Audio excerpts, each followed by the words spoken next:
नमस्कार दोस्तों, मेरा नाम है सी आदर्श जोशी और आप लोग का स्वागत है इस जबरदस्त क्लास के अंदर फ्यूचर ऑफ एजुकेशन में। दोस्तों हम लोग आज कंटिन्यू करने वाले हैं where we have already left off. हम लोगों ने बहुत कुछ देख लिया था। कल के लेक्चर्स को एक बार जल्दी से गो थ्रू करना। कल का छोटा सा लेक्चर था जिसमें हमने स्टार्टिंग में बात की अबाउट शेयर कैपिटल, उसका इंपॉर्टेंस, उसके टाइप्स, उसकी डेफिनेशंस हमने देखी। प्रेफरेंस शेयर क्या होता है, इक्विटी शेयर क्या होता है, डिफरेंशियल वोटिंग राइट वाले इक्विटी शेयर्स क्या होता है, सेक्शन नंबर 43 किस पे अप्लाई होता है, किस पे नहीं होता और कब नहीं होता, यानी कि प्राइवेट कंपनी में कब नहीं होता, जब वो 13792 ब्रेक नहीं करते। आईएफएससी पब्लिक कंपनी में नहीं होता अगर उनका आर्टिकल ऑफ एसोसिएशन उनको प्रोवाइड करता है। तो आज हम शुरुआत करने वाले हैं देखने की कि equity shares with differential voting right क्या होता है, कौन सी कंपनी से इशू कर सकती है और क्या इसके रिक्वायरमेंट्स होते हैं। दोस्तों इक्विटी शेयर्स में मैंने आपको बताया था कि every share will have a voting right. बराबर है, सिंपल है। मतलब सिंपल अगर मैं आपको बता दूं, एक शेयर ले लेते हैं फॉर आवर अंडरस्टैंडिंग पर्पज। एक शेयर ले लेते हैं, ठीक है। से वेयर इज जहरीले बच्चे अफसोस है कि नए आए हुए बच्चे ये सारी चैट्स नहीं पढ़ पाएंगे। Let us take an example. CA Adarsh ने क्या किया, CA Adarsh bought some shares. किसका? Say for example Reliance industries limited. मैंने रिलायंस इंडस्ट्रीज लिमिटेड के शेयर्स परचेस किए, ठीक है, अपने जेब से पैसा देके। तो the moment, say for example I purchased one share, I purchased one share. Out of, say for example, there are total 50 lakh shares. Okay. So what will be CA Adarsh का voting in Reliance Industries Limited? CA Adarsh का voting रहेगा 1 divided by 50 lakhs. देखो आपको समझ में आ रहा है क्या?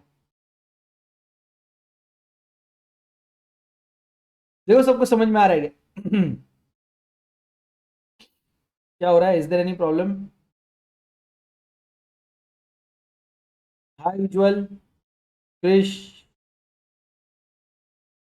क्या हो रहा है भाई? Everything all right? मैं कुछ पूछ रहा हूं, कोई मुझे बता ही नहीं रहा है। Hello hello.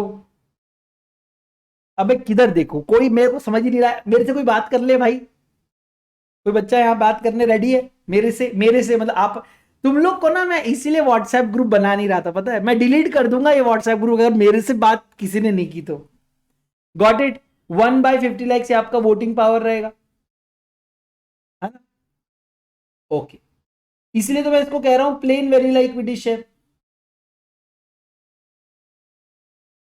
Okay, say for example Siya Adarsh ने एक शेयर परचेस किया, फॉर एग्जांपल फ्यूचर ग्रुप का, फ्यूचर रिटेल का।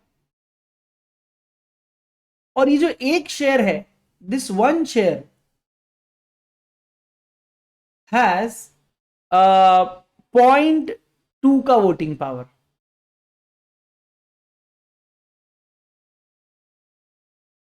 यानी इफ देर आर टोटल, से फॉर एग्जांपल, से for example normally the total voting power is of 50 lakh votes, तो आदर्श के पास कितना रहेगा? 0.2 अपॉन 50 लाख। शेयर्स मेरे पास दोनों जगह सेम है। शेयर यहां पर भी मेरा एक है, यहां पर भी मेरा एक है, बट इन शेयर्स के ऊपर बुलाया गया है that one vote will be allowed, one vote will be allowed पर 5 शेयर्स इन द कंपनी। यानी अगर किसी इंसान के पास 5 शेयर्स है, अगर किसी इंसान के पास 5 शेयर्स है तो उसको एक बार वोट डालने मिलेगा। अगर आपके पास 5 शेयर नहीं है तो आपका एक सिंगल वोट भी नहीं जाएगा। 0.2, 0.4 एंड मल्टीपल में वोट जाएगा। 0.2, 0.4, 0.6, 0.8, 0.10। तो इन्हें कहा जाता है डिफरेंशियल वोटिंग राइट वाले शेयर्स। जो शेयर्स तो नॉर्मल होते हैं लेकिन उनकी वोटिंग डिफरेंट होती है। अब आपके दिमाग में तुरंत में सवाल आएगा, sir then why would someone buy such shares? Maybe you might get fixed dividend, maybe you might get some other benefit, maybe the cost of this share or the market value of this share is less, and of course it is going to be less, because of equal voting नहीं है. Some other benefit will be given to this share holder and in return एक बेनिफिट उससे ले लिया जाता है, वो है नॉर्मल वोटिंग का. इसे कहा जाता है differential voting right. Now the moment you have understood this concept, मेरे को पता है कि आप लोग को इंस्टेंटली समझ में आ गया कितना बकवास कंसेप्ट है और कितना पांचट कंसेप्ट है ये. अरे मेरे ऐसे फोटो मत लिया करो यार, ये कैसा दिख रहा हूं मैं, ऐसा मर ना जाओ कहीं, ऐसा लग रहा है.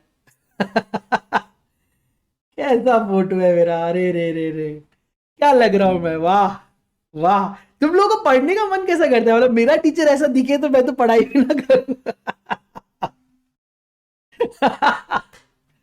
खैर एनीवेज क्या कर सकते हैं, मुंह ऐसा दिया है भगवान ने तो लेके चलना ही पड़ेगा जिंदगी में, क्या कर सकते हैं. सो अभी आपको ये कंसेप्ट देखकर समझ में आ गया कि डिफरेंशियल वोटिंग राइट. अरे बेटा क्विकिल थोड़ा बाद में आ जाना बेटा, थोड़ा अभी अर्जेंट है कुछ नहीं. हाँ, तो डिफरेंशियल वोटिंग राइट कितना पांचट कंसेप्ट है, अभी आपको समझ में आ गया. और यही कारण है कि बहुत ज्यादा कंपनीज इसमें फोकस नहीं करती. So Rule 4 of the company's share capital and debenture rules 2014 contain the provision which needs to be followed while issuing equity shares with differential voting rights.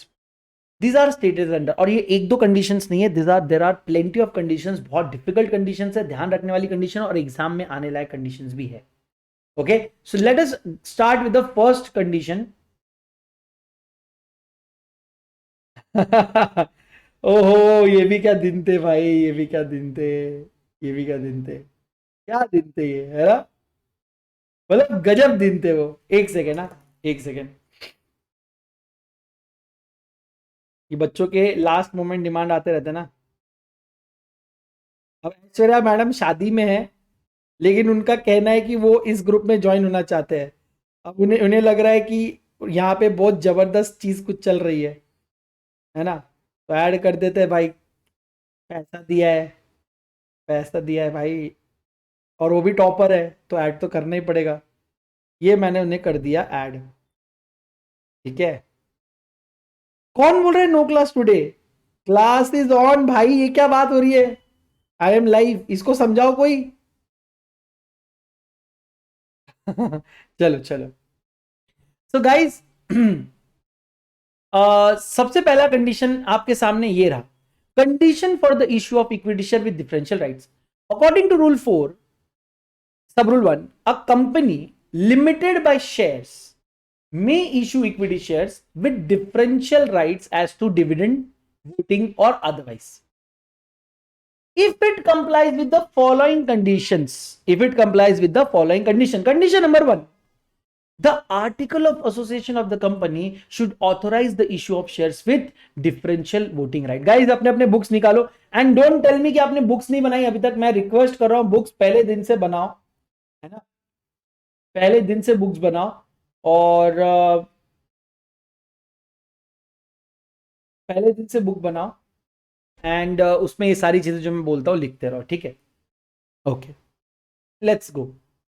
सो हम लोग आ गए कंडीशंस.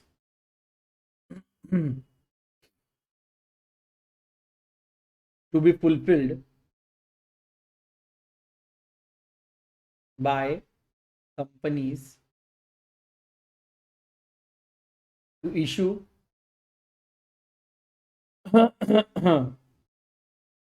डिफरेंशियल वोटिंग राइट वाले डीवीआरस.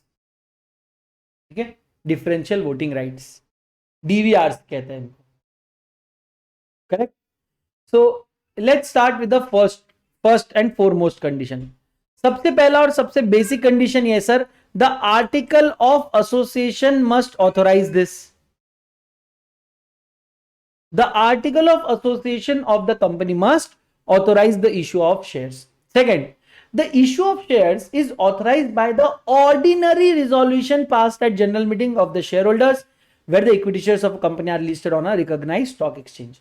The issue of such shares shall be approved by the shareholders through postal ballot. ध्यान से देखना, the issue of share is authorized by OR at GM of the shareholder.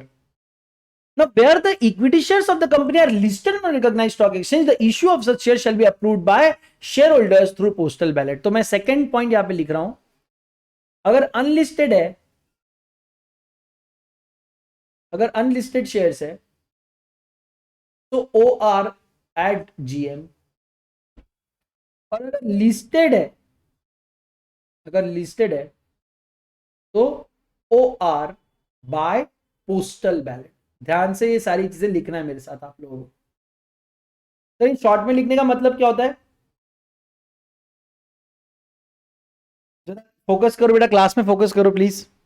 Hi Aishwarya, I am so happy to have you back and congratulations once again on the event of marriage. I hope कि सब कुछ बड़ा अच्छा गया हो और आप आ गए, आप वापस आ गए, बड़ा अच्छा लग रहा है आपको देखकर। प्लीज बैकलॉग क्लियर कर लेना और जल्दी से लाइव आ जाना।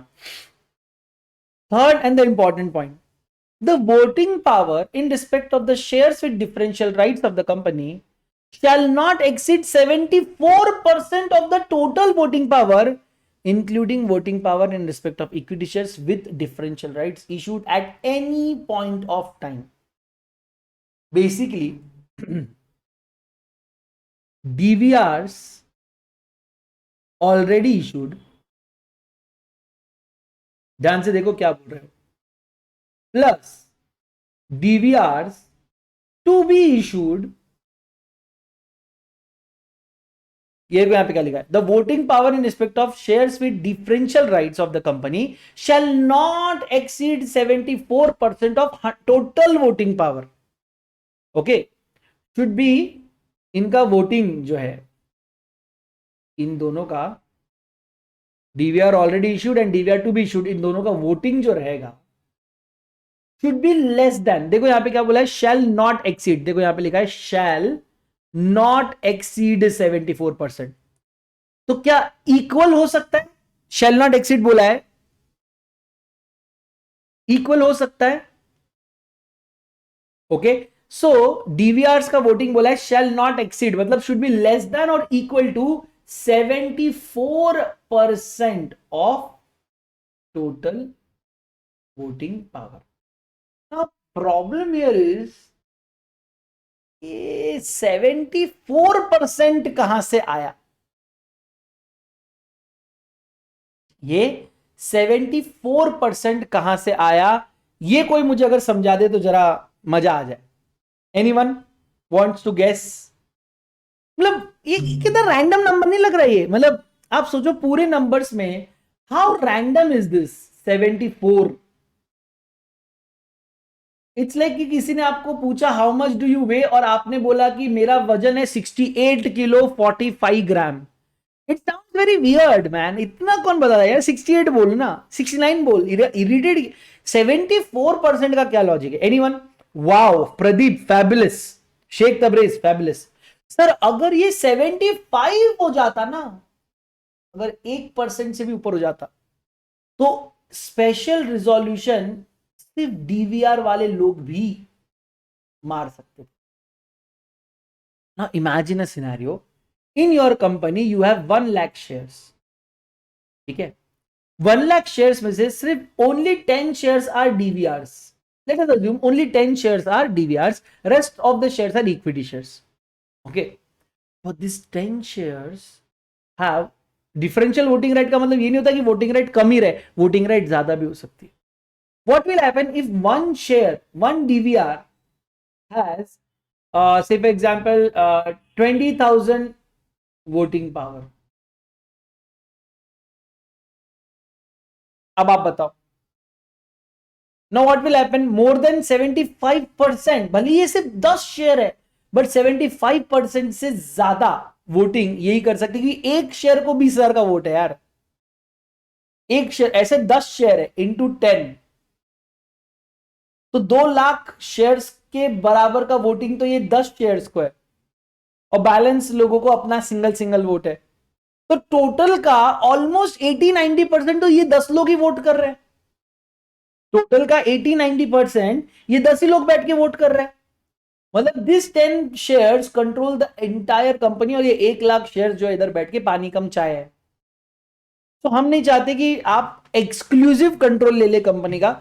ऑर्डिनरी रिजोल्यूशन आप कर पाएंगे तो बात अलग है, लेकिन स्पेशल रिजोल्यूशन स्पेशल चीजों के लिए होता है, एटलीस्ट वो तो भी जनरल पीपल के हाथ में होना चाहिए। इसलिए यहां पे 74% का एक मैक्स लिमिट लगा दिया है। Please remember the logic of 74%. अगर 75 हो जाता तो स्पेशल रिजोल्यूशन डीवीआर फाइल कर लेते, which should not be allowed, which should not be allowed.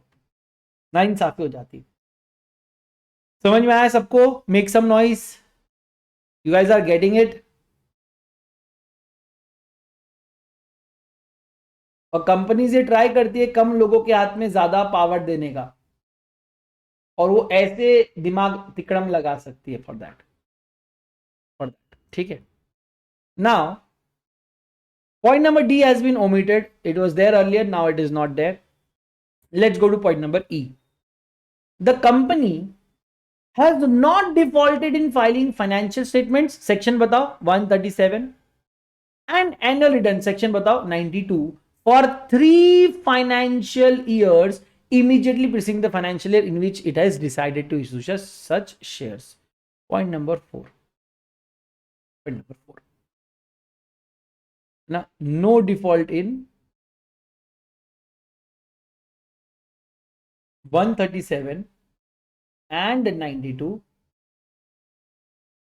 during. अब ध्यान से देखो मैं कैसे लिखता हूं.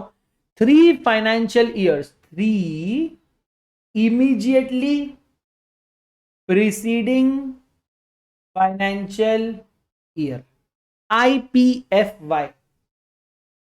IPFY का क्या मतलब? 3 immediately preceding financial year.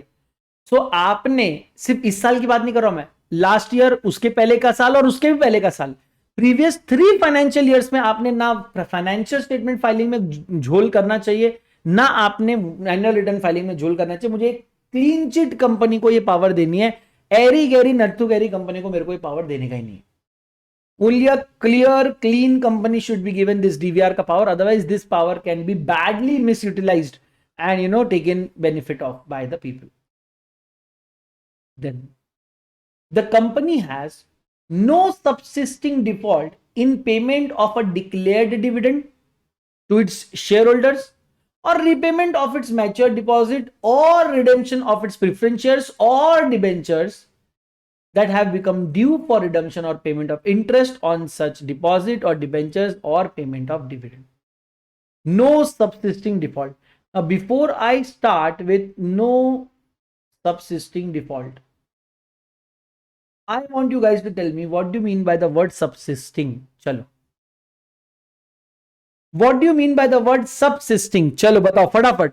When it is written no subsisting default,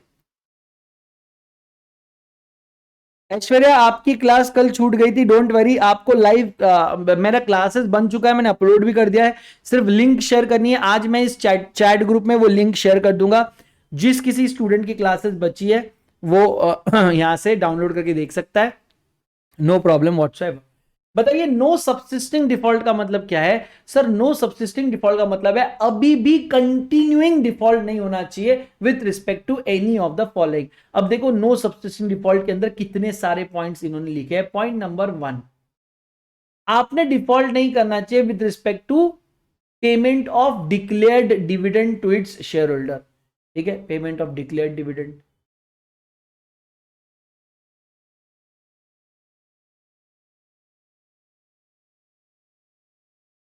Payment of declared dividend. Second, repayment of matured deposit.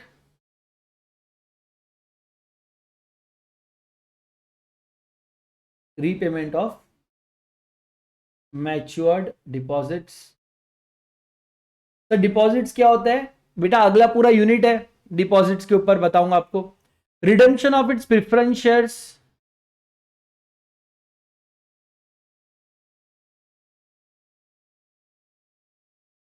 Redemption of preference shares. Redemption of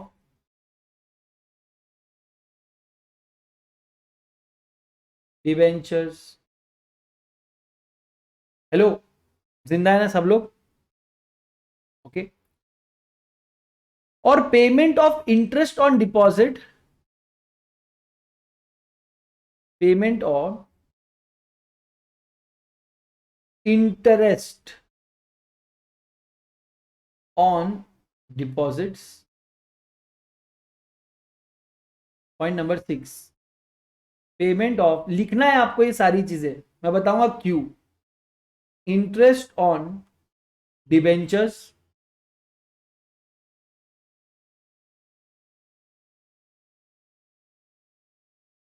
and last, और पेमेंट ऑफ क्या, dividend. अब आप बोलेंगे declare dividend पहले लिखा हुआ है, देखो, subsisting in payment of a declared dividend to its share holders, और लास्ट में फिर से लिखा है payment of dividend. So again this things are getting repeated, but if you have any subsisting default with respect to payment of dividend, it will be covered.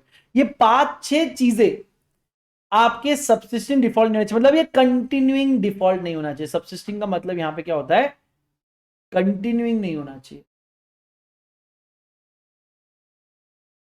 Default हो गया, payment declare किया था, dividend declare किया था, पे नहीं किया था, बाद में पे कर दिया, आपने डिफॉल्ट क्लियर कर लिया। मैच्योर डिपॉजिट थे, पे करना था, भूल गए, बाद में पे कर दिया, no problem. Interest on debenture pay करना था, पे करना भूल गए और अभी भी पे नहीं किया है, भाई आप differential voting right equity shares issue नहीं कर सकते। अरे जो जेब में हाथ डाले जेब फटाओ, ऐसे इंसान को मैं क्यों और झोल करने के मौके दूं? समझने की कोशिश करो। किसी इंसान के ऑलरेडी पॉकेट फटे, मैं उसको और फ्रॉड करने के रास्ते उसके लिए क्यों ओपन करूं? अगर आप उस फ्रॉडुलेंट टाइप की कंपनी हो, ऐसी मतलब यार ऐसी कंपनी हो जो अपना खुद का बोझ नहीं उठा पा रही है, डिविडेंड डिक्लेयर कर रहे हो, पे नहीं कर रहे हो, लोगों से डिपॉजिट लिया है, मैच्योर हो गया, पे नहीं कर रहे हो, डिपॉजिट्स पे जो इंटरेस्ट देना चाहिए था वो इंटरेस्ट नहीं दे रहे हो, डिबेंचर्स पे आपने लोगों से लोन तो ले लिया, डिबेंचर तो इशू कर दिए, उनको जो इंटरेस्ट देना था आप नहीं दे पा रहे हो, प्रेफरेंस शेयर्स का रिडम्पशन ड्यू पड़ा है, मैच्योर्ड हो गए प्रेफरेंस शेयर्स, आप रिडीम नहीं कर पा रहे हो, डिबेंचर रिडीमेबल डिबेंचर थे, ड्यू हो गए, मैच्योर हो गए डिबेंचर्स, आप रिडीम नहीं कर पा रहे हो। अरे जब लोगों का पैसा आप लोगों को वापस नहीं दे पा रहे भाई साहब, ऐसे केस में एटलीस्ट डिफरेंशियल वोटिंग राइट वाली इक्विटी शेयर मत इशू करो, पता नहीं और कौन सा नया फ्रॉड कर दोगे वोटिंग कर करके। इसलिए मैं आपको रोक दूं अगर आप ये कंटिन्यू। हाँ, गलती सबसे होती है, आपने मैच्योर डिपॉजिट पे नहीं किया, मैं समझ सकता हूं, लेकिन बाद में तो उसको रेक्टिफाई कर सकते थे ना दोस्त, तो रेक्टिफाई करो, और रेक्टिफाई करने के बाद आ जाना, मैं आपको मना थोड़ी ना कर रहा हूं, मैं कह रहा हूं सबसिस्टिंग डिफॉल्ट है तो मत आओ। 5 ईयर में डिफॉल्ट किया था, अब ठीक हो गया है तो आना भाई, ले इशू कर डिविडेंड, इशू कर DVR, no problem. Next is a company has, क्या हो गया,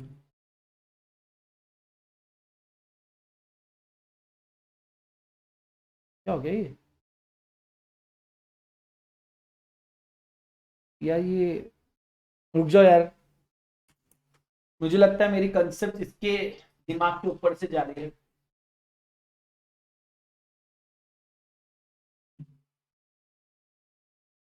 और बताओ क्या हाल है?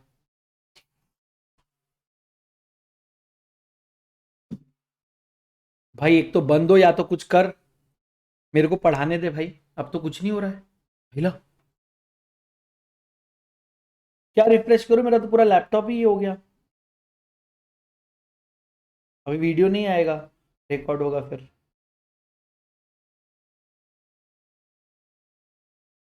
नाउ व्हाट टू डू,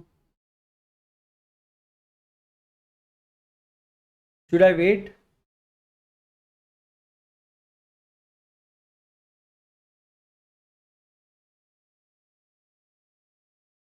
अरे जा भाई तू, remind me later in 30 minutes.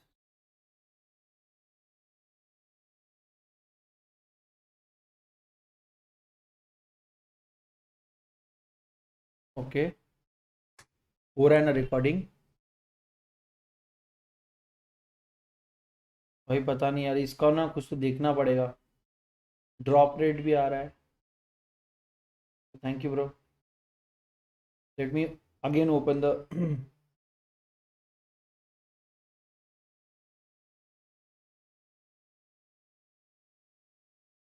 क्यों बेटा तेजस्वी, मेरे नोट्स में क्या प्रॉब्लम है?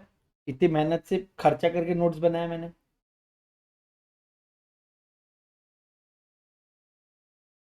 नहीं बेटा, लैपटॉप से मेरी कोई की प्रेस नहीं हुई, मतलब बहुत सालों से पढ़ा रहा हूँ रे, इतना भी बेइज्जती मत करो यार। आओ इधर नेक्स्ट पॉइंट की तरफ चलते हैं. The company has not defaulted in payment of dividend on preference shares. ध्यान देना, payment of dividend on preference shares or repayment of any term loan from any public financial institution or state level financial institution or a scheduled bank that has become repayable, or interest payable thereon, or dues with respect to statutory payments relating to its employees to any authority, or default in crediting an amount to IEPF, that is Investors Education and Protection Fund, to the central government. Point number जी, जरा एकदम शांति से सुनना, एकदम सबर के साथ सुनना. बहुत जबरदस्त पॉइंट है, बहुत इंपॉर्टेंट पॉइंट है, और फिर से आप मेरे साथ लिखते भी रहना, जरा फोकस करना. पॉइंट नंबर 6,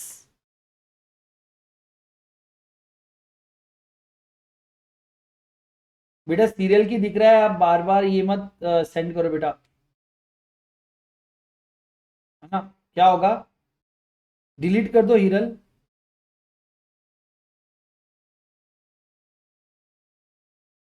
क्या होता है, सीरियल की दिखता है ना इस पे, तो डिलीट कर दो. 2 मिनट वेट करो, रिफ्रेश करो. किसी और के साथ ये प्रॉब्लम हो रहा है या सिर्फ हिरल के साथ हो रहा है, बता देना.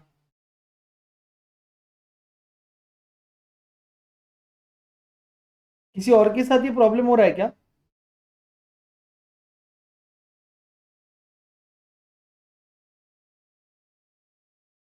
लैपटॉप अटक रहा है, कोई प्रॉब्लम नहीं, ओनली हिरल. ओके,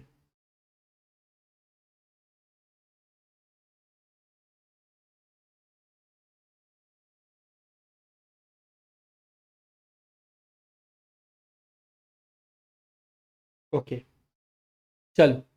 अब ये पॉइंट नंबर 6 को जरा ध्यान से देखो, बिकॉज आज मुझे आगे बढ़ना है, तो मैं थोड़ा आगे थोड़ा फास्ट पढ़ा रहा हूं. The company is not defaulted in payment of any dividend on preference shares. Okay, not defaulted in, पहला point, payment of dividend on preference shares. Preference share का पैसा आपने नहीं रोका. Repayment of term loan,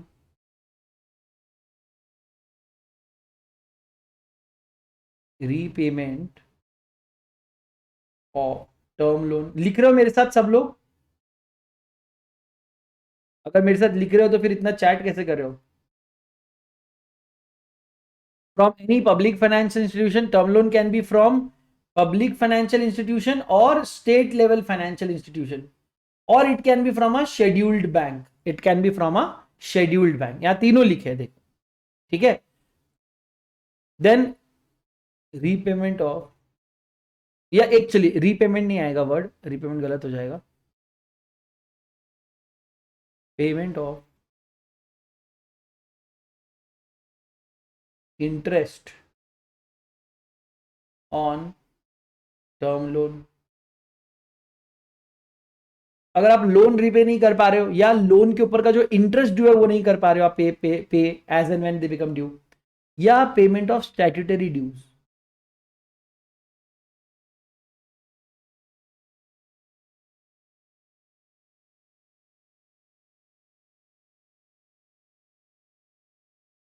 payment of statutory due. अरे वाह वाह, लिख रहे हैं भाई बच्चे, very good, very good, very good. ये हुई ना व्हाट्सएप की, खटाक से फोटो खींच के भेजा, एक नंबर. Okay, now what do you mean by statutory dues? और यहां पे बोला है विद रिस्पेक्ट टू एम्प्लॉइज. जरा ध्यान से देखना, स्टैट्यूटरी ड्यू का मतलब होता है dues with respect to statute. Statute मतलब लॉ, और वो भी किसके भरोसे बोला है, relates to employees. Sir employees के रिलेटेड कौन सा लॉ, कौन सा स्टैट्यूट, सर समझ नहीं रहा है. एम्प्लॉइज के रिलेटेड लॉ और स्टैट्यूट समझ नहीं रहा है. आपको पता है हर कंपनी को, जो कंपनी है, अपने एम्प्लॉइज के लिए प्रोविडेंट फंड एक जमा करना पड़ता है, ग्रेचुइटी में पैसा जमा करना पड़ता है, पेंशन के लिए पैसा जमा करना पड़ता है, कई कंपनीज है इनको खुद के ये लगता है भाई, पीएफ, ग्रेचुटी, पेंशन, ये सारी चीजें लगती है उनको। पेंशन और पीएफ एक ही होता है, ठीक है, पेंशन फंड, ये स्टैट्यूटरी फंड्स है। ईपीएफ भी होता है, एम्प्लॉय से भी पैसा लेते हैं, एम्प्लॉयर भी पैसा डालता है। एंडोमेंट फंड्स भी होते हैं, बहुत सारे अलग अलग फंड है। और कुछ फंड स्टैट्यूट बोलता है, लॉ बोलता है, लेबर लॉज बोलता है कि अगर आप कंपनी में अपने एम्प्लॉयज लेकर घूम रहे हो तो उन एम्प्लॉयज के लिए, उनके भविष्य के लिए आपको ये सारे पैसे एक अलग अलग फंड बना के रखने पड़ेंगे। कंपनीज ये पैसा एम्प्लॉयज के अकाउंट में से काटती है, अकाउंट यानी उनके बैंक अकाउंट से नहीं, उनके सैलरी में से काटती है। और उनकी ड्यूटी होती है कि अमाउंट, पीएफ फंड है तो पीएफ फंड, ग्रेजुटी फंड है तो ग्रेजुटी, सुपर एनुएशन फंड है तो सुपर एनुएशन, उसमें ये पैसा डाले। अगर कोई कंपनी आपके सैलरी में से पैसा काट रही है लेकिन पे नहीं कर रही है, ऐसे कंपनी को मैं डिफरेंशियल वोटिंग राइट इशू नहीं करना। तो आप एग्जांपल्स के लिए यहां ब्रैकेट में लिख देना, provident fund, gratuity, superannuation, etcetera. आप लोग अपने मम्मी पापा भाई जो भी आपके, अगर कोई वर्किंग, आपके आसपास कोई वर्किंग होगा, किसी कंपनी में कोई जॉब करता होगा, आप उनसे उनका सैलरी स्लिप मंगाना, आपको उसमें पीएफ, ग्रेचुइटी, सुपरनेशन में से कुछ ना कुछ एक जरूर मिल जाएगा। पीएफ तो डेफिनेटली मिलेगा, ठीक है everyone. Great great, very good Arpit. चलिए इसके बाद default in crediting the amount to IEPF. अब जब मैं आपको पढ़ाऊंगा आईईपीएफ तब आपको बताऊंगा डिफॉल्ट इन, अभी मैं लिख के दे रहा हूं अभी सिर्फ, क्रेडिटिंग अमाउंट टू आईईपीएफ। अब ये जो चीज है ना, ये आपको कब समझेगी, जब आप चैप्टर नंबर 9 पढ़ लेंगे, अकाउंट्स ऑफ द कंपनी। उसके अंदर investors education and protection fund क्या है, ये क्यों है, ये क्या खबर, हाँ मगर जो भी है, बड़ा अच्छा लगता है, उसके बारे में पूरा डिटेल है।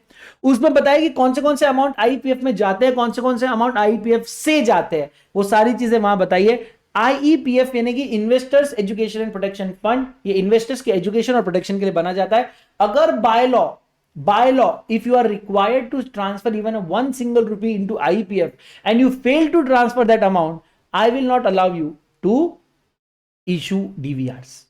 क्या सबको समझ में आ रहा है? Yes, correct, correct. बहुत अच्छे. Now, it is provided that a company may issue equity shares with differential voting rights upon expiry of 5 years from the end of the financial year in which such default was made good. ओ हो, गजब point बता दिया यार, गजब point. Now अब बहुत जबरदस्त point यहां पर मैं आपको दे रहा हूं, रेड में लिख रहा हूं, ध्यान से देना आप लोग। आप चाहे राइट में जगह हो तो राइट में लिखो, नहीं है तो यहां लिखिए। यहां पर नोट दैट, क्या नोट, अगर पॉइंट नंबर जी में आपने कोई डिफॉल्ट किया है, फॉर एग्जाम्पल आप डिविडेंड टू प्रेफरेंस शेयर्स नहीं दे पाए, टर्म लोन लिया था आपने किसी public financial institution, state level financial institution या शेड्यूल्ड बैंक से, आप उसको रीपे नहीं कर पाए या उसके ऊपर का इंटरेस्ट नहीं दे पाए, या प्रोविडेंट फंड, ग्रेचुटी और सुपर एनुएशन में कुछ पैसे डालने थे नहीं डाल पाए, या आईपीएफ में कोई पैसा डालना था नहीं डाल पाए, you may still issue DVRs. You can issue DVRs. DVRs can only be issued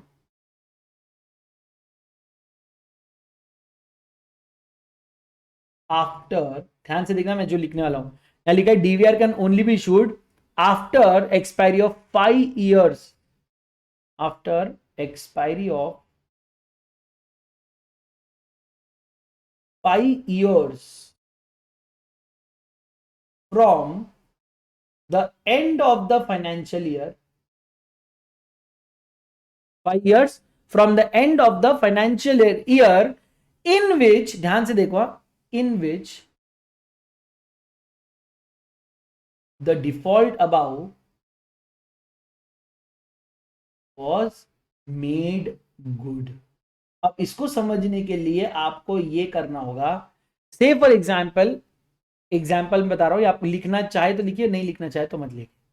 आपकी कंपनी ने HDFC बैंक से लोन लिया है फॉर एग्जाम्पल 1 करोड़ का इन 2016। ये लोन का रीपेमेंट आ गया था 2017 में।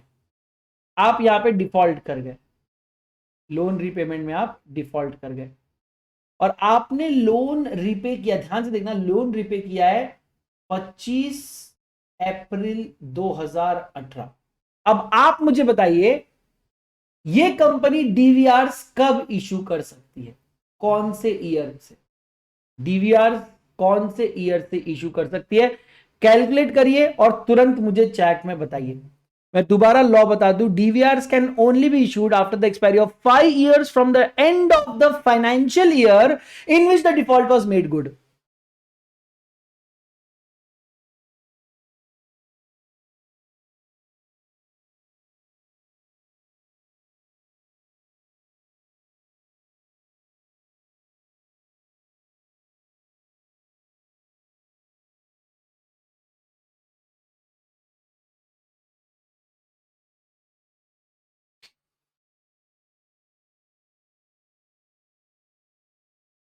चलो एक बार इंग्लिश पढ़ो और दोबारा ट्राई करो, सारे आंसर्स गलत है।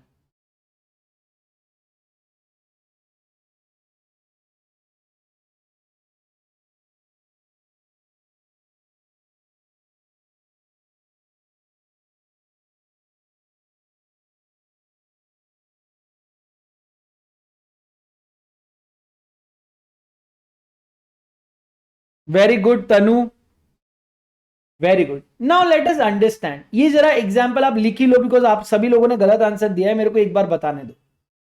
डिफॉल्ट आपने किए थे कब? 2017 में। लोन रीपे कब हुआ, यानी कि एक्चुअल डिफॉल्ट को रेक्टिफाई कब किया है आपने? मेक गुड कब किया? ये रीपेमेंट में, इसको बोला जाता है मेक गुड। बराबर है ना? आपने कोई गलती की थी और आपने उसको सुधार दिया, कब सुधारा? 24 अप्रैल 2018। मुझे बताइए 24 अप्रैल 2018 ये कौन सा फाइनेंशियल ईयर है? सर ये फाइनेंशियल ईयर है 2018-19। कौन सा फाइनेंशियल ईयर है? 2018-19। 2018-19 के बाद 5 फाइनेंशियल ईयर्स तक आप डीवीआर इशू नहीं कर सकते। मैं वापस पढ़ के बता रहा हूं। It is provided that company में issue equity shares with differential voting right upon expiry of 5 years from the end of the financial year in which the default was made good. आपका default was made good in the financial year 18-19। 18-19 के बाद 5 साल तक आप DVR issue नहीं कर सकते। 19-20, 20-21, 21-22, 22-23, 24-25, यहां तक आप नहीं कर सकते। यानी अगर आपको इशू करना है तो 25-26 में आप फाइनेंशियल ईयर में आप डीवीआर इशू कर सकते हैं। Financial year 25-26। अब बताओ समझ में आया या मैं दोबारा समझाने के लिए तैयार हूं? आप एक बार कैलकुलेशन करके देखिए शांत दिमाग से, आपको समझ में आएगा। Not even a single student, I think only Ujjwal Jain was able to give the correct answer। उसने भी पहले गलत दिया फिर सही दिया, and other than that no one was able to calculate 5 financial years from 18-19। 18-19 के एंड से 5 financial years from the end of the financial year in which the default was made good.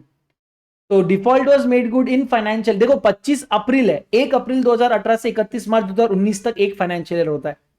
2019 में ये फाइनेंशियल ईयर कंप्लीट हुआ, मार्च 31 मार्च 2019। तो 31 मार्च 2019 के बाद 5 financial year, 31 मार्च 2020, 31 मार्च 2021, 22, 23, 24, 31 मार्च 2024 तक ये गया। तो 31 मार्च 2025 ये वो जो ईयर है यहां पर आप दे सकते, यानी मार्च 19 के बाद 5 years ना, तो मार्च 20, 21, 22, 23, 24, हाँ तो मार्च 24 में आपके 5 years कंप्लीट होते हैं और 24, 25 will be the correct answer ना। 24, 25 will be the correct answer. एक मिनट, मैं कुछ गलत कैलकुलेट किया शायद, एक मिनट, 24, 25 आएगा ना? एक बार देखो, एक 31 मार्च 2019 पे ये मेड गुड हुआ, इसके बाद 5 साल देखने हैं।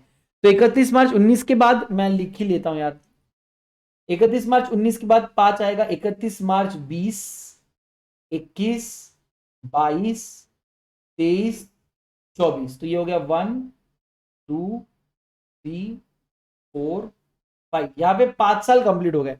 तो 1 अप्रैल 2024, ये इसके बाद ऑनवर्ड्स आप डीवीआर इशू कर सकते हो। तो ये फाइनेंशियल ईयर 24-25 ही रहेगा, 24-25।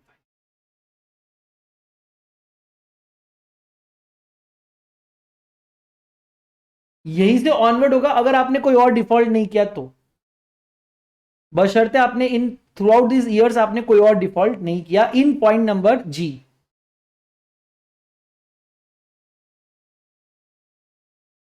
ओके,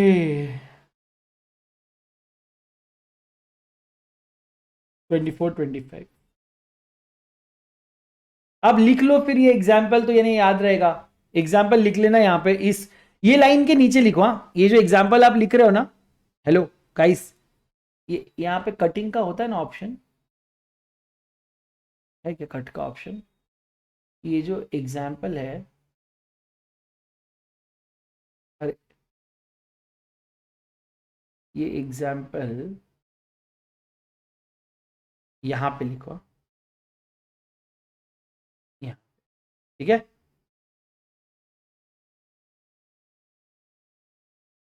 कुछ छूट गया है, ये टेक्निकल चीजें मैं अपने आप से नहीं करता वैसे, है यहाँ पे, बट वो लैपटॉप पे ना जरा,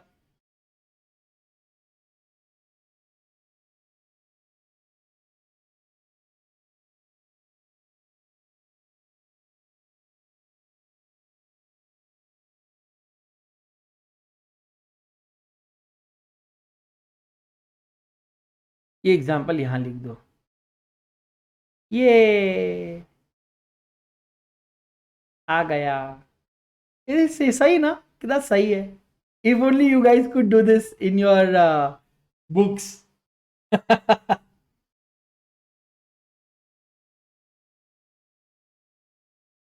if only you guys could write it in this in your books. Great, done everyone, कर दिए। चलू मैं आगे। Okay, now let's go two point, next point H, point number H है। आप एच इधर देखो, हाँ एच पॉइंट है, इसने वो स्पेस नहीं मारा है, मतलब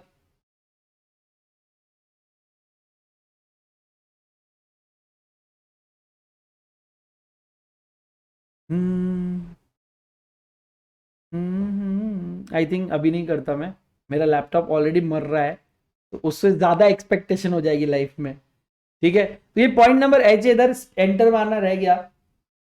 ठीक है, the company has not been penalised by court और tribunal during the last 3 years of any offence under RBI act 1934 और सेबी एक्ट 1992 और SCRA act 1956 or FEMA Act 1999 or any other special act under which such company is being regulated by sectoral regulator. क्या बोला है?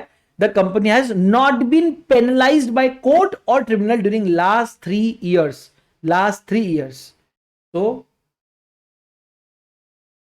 point number 7. Point number 7. लिखो बेटा मेरे साथ,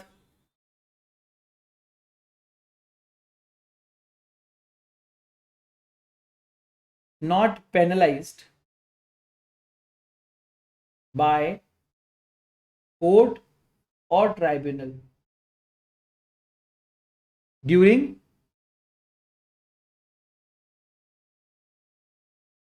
last 3 years under, अब इसके अंदर आप लेके आ सकते हो वेरियस एक्ट। कौन से एक्ट्स? सबसे पहला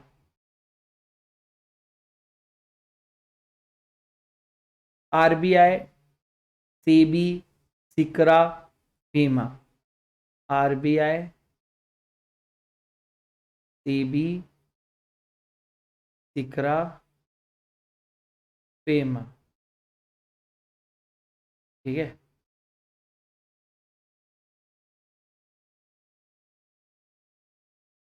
और लास्ट फिफ्थ भी लिख दो, अदर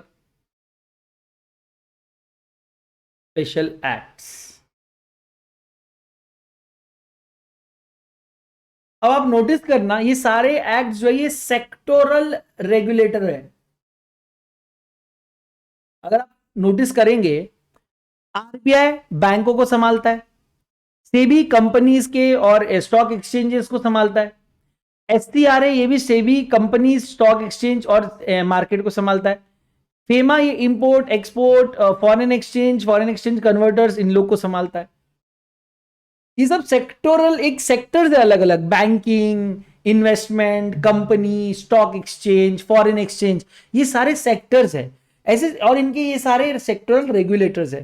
तो ऐसी कोई भी एक्ट में, यानी कि आपने आरबीआई बैंक के साथ कोई झोल नहीं किया रहना चाहिए, किसी सेबी का कोई झोल नहीं करना चाहिए, एससीआरए में नहीं, फेमा में नहीं, और कोई भी ऐसे एक्ट में आपने कोई झोल नहीं करना चाहिए। अगर आपने लास्ट 3 इयर्स में अगर आपको पेनल्टी पड़ी है कोर्ट या ट्रिब्यूनल के through with respect to any default that you have made in RBI, SEBI, SCRA, FEMA या other act, then you will not be allowed to issue DVRs. You will not be allowed to issue DVR. Is this clear, guys? Yes. क्यों शामली का कुछ message आया है क्या? ऐसे randomly पूछा ना, तो मतलब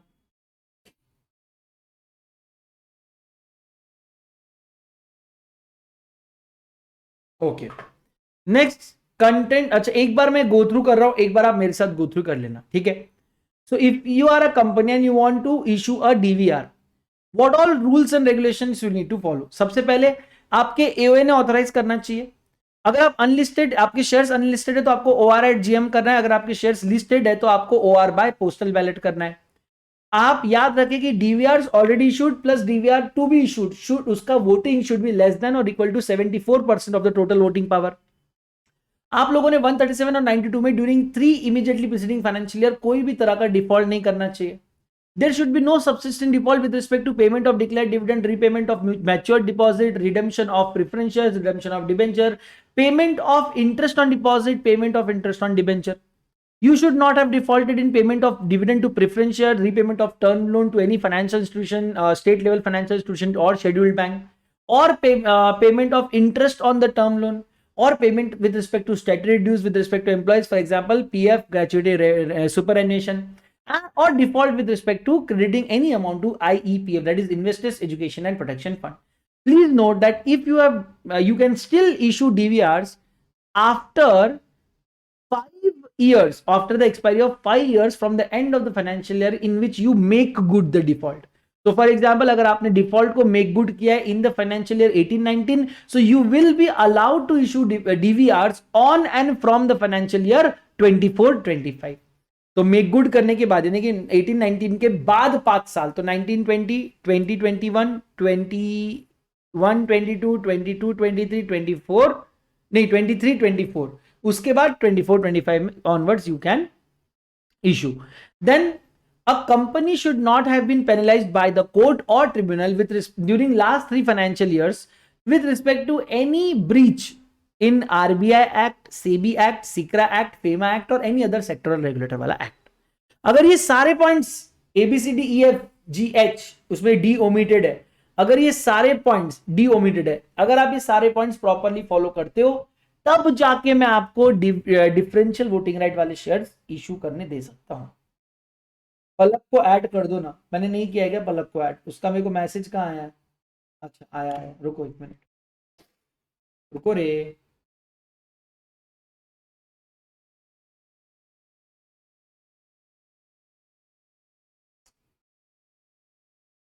ओके,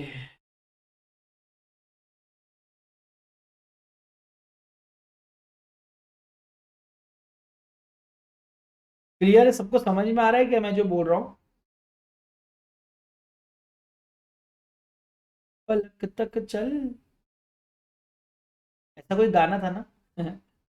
पक्का पलक नहीं रहेगा, कुछ और रहेगा। ओके, आई एडेड पलक।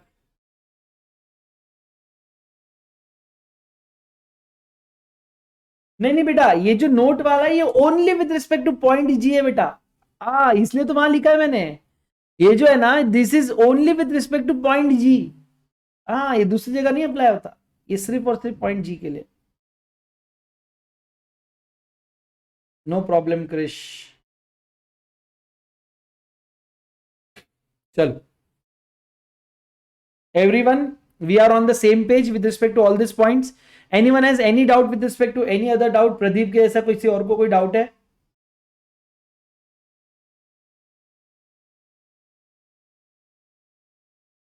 अरे यार, इसका हीरल का कनेक्ट ही नहीं हुआ अभी।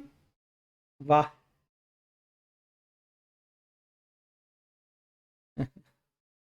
ओके,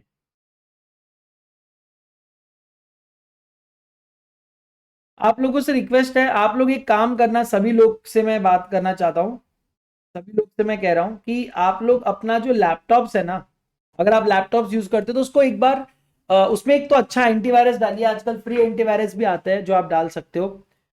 उसको ना डिफ्रैगमेंट करिए, उसको थोड़ा सा डिस्क क्लीन अप करवाइए, थोड़ा सा ना उसको पावरफुल मेंटेन करो। दूसरा, ask your families to help you with broadband. अगर आप अफोर्ड कर सकते हो तो मैं आपसे रिक्वेस्ट करता हूं, अपने फैमिली से रिक्वेस्ट करिए।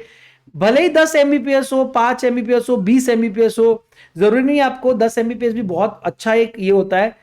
अगर आपके पास लिमिटेड का ऑप्शन है तो लिमिटेड रखो, बट हैव ब्रॉडबैंड। ये जो सारी चीजें है ना, ये जरूरी है, और ये आपको अन अनडिवाइडेड अटेंशन के साथ पढ़ाई करने देगी ये। और ज्यादा कॉस्ट नहीं है, ब्रॉडबैंड का ज्यादा कॉस्ट नहीं होता। लैपटॉप को क्लीन तो आप खुद से कर सकते हो, आप, there are apps to clean your laptops. थोड़ा उनको मेंटेन करो। देखो, हम लोग जो इतना पढ़ाते हैं, you won't believe how much time it takes for us to clean keep our laptops clean. इतना कुछ हो रहा होता है ना, every time we are surrounded by two और थ्री लैपटॉप्स, और हमको उसको इतना करना पड़ता है, एंड स्टिल इशू होता है। मतलब आप देख रहे हो क्लास के बीच में आज मेरा लैपटॉप हैंग हो गया, and that is not because of my laptop, that is because of that app that I am using. वो ऐप रिस्पॉन्ड नहीं कर रहा है, ये जो ऐप है ना, ये ऐप का पंगा हो गया, और टाइम पे कुछ भी हो सकता है। So be prepared, be prepared. 25 Mbps is more than enough. और ब्रॉडबैंड रहा ना तो आप लोग कोई भी क्लास डाउनलोड करके अपने हिसाब से देख सकते हो, आपको ना वो हर दिन वो 1 GB के लफड़े में पढ़ना नहीं पड़ता। Anyways, back to our point. ये पहला पॉइंट समझ में आ गया सबको? Conditions for the issue of equity share with differential voting right. If you want to issue equity share with differential voting right, these are all the conditions that you must fulfil. ठीक है, articles और O R वाला। अब ठीक है, यहां से आप ज्यादा बेटर रिवाइज कर सकते हैं। आर्टिकल्स अनलिस्टेड है तो O R at GM, listed है तो O R by postal ballot, DVR already issued plus to be issued less than equal to 74% of voting power, no default in 13792 during 3 immediately preceding financial year, no subsidy default with respect to 1 2 3 4 5 6, no default with respect to 1 2 3 4 5। लेकिन अगर 5 years के बाद आप कर रहे हो तो allowed है। Not penalise by court tribunal during last 3 years with respect to 1 2 3 4 5। ये सारे कंडीशन सपोज करो आप फुलफिल कर लेते हो तो कॉन्ग्रेचुलेशन, बहुत बहुत बधाई हो, आप डीवीआर इशू कर सकते हैं। देन आपने देखा होगा यहां पे मैंने आपको बोला है ऑर्डिनरी रिजोल्यूशन पास करो और स्पेशल एक्सप्लेनेटरी पोस्टल बैलेट से, या तो किससे। देखो पॉइंट नंबर 2 में लिखा है ओ आर एट जीएम या पोस्टल बैलेट। अब अगर आपको ओ आर एट जीएम बुलाना है, मतलब अगर आपको ordinary resolution at general meeting आपको करवाना है, तो जनरल मीटिंग बुलाना पड़ेगा। लॉजिक है कि नहीं? अगर आपके घर पे, अगर आपकी कंपनी में जनरल मीटिंग बुलाना है तो लोगों को नोटिस देना पड़ेगा, तभी तो लोगों को सपना तो नहीं आएगा, लोगों को नोटिस देंगे तब लोग आपकी कंपनी में आएंगे, फिर आप ओआर पास करेंगे। अगर पोस्टल बैलेट से भी करवाना है तो भी आपको उनको बताना तो पड़ेगा दोस्त, नोटिस तो देना पड़ेगा उनको कि मैं ये पोस्टल बैलेट से भेज रहा हूं, आप सोच समझ के वोट करना।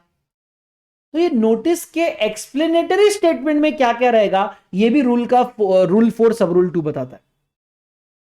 Rule 4 sub rule 2 states that the explanatory statement to be annexed to the notice of the general meeting or postal ballot shall contain various matters like particulars of the issue including the size of DVRs, what is the differential right, कौन सा right आप दे रहे हो, ज्यादा voting दे रहे हो, कम voting दे रहे हो, नो वोटिंग दे रहे हो, वॉट एवर इट इज आप बताइए. Then restriction on conversion of equity share capital with voting right into equity share capital carrying differential voting. कुछ भी हो जाए, रूल नंबर 4 सब रूल 3 बोलता है a company shall not convert its existing plain vanilla equity shares into DVRs. Neither a company can convert its DVRs into equity shares. If you want to issue DVR, buy back your equity share, then issue fresh DVR. If you want to issue equity share, buy back your DVR and then issue equity shares. If you want to issue both, issue both. If you don't want to issue none, then buy back all. But in no circumstance, in no case, in no scenario, you can convert a plain vanilla equity share into DVR or vice versa. मतलब DVRs into plain vanilla. Once a share is issued, if it is plain vanilla, it will always stay plain vanilla. If it is DVR, it will always stay DVR. Am I making sense? Am I making sense, guys?